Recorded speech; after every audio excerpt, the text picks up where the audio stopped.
பொம்பளைங்களை குளிக்காத நிறைய தடவை வார்ன் பண்ணிட்டேன். ஃபுல்லா லேடிஸ் பாக்குறாங்க. இப்போ அவனுக்கு பனிஷ்மெண்ட் கொடுத்தே ஆகணும்.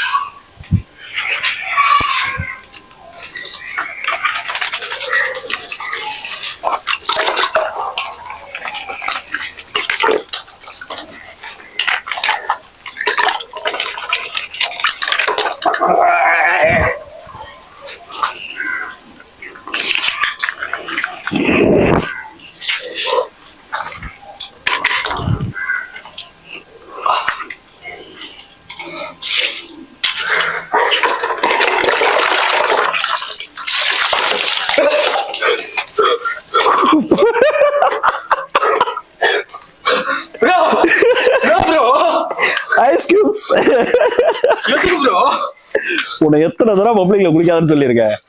அதோட இல்லாம என்டர்டைன்மெண்ட்டும் இல்ல, கணபதி வேற ஊருக்கு போயிட்டா.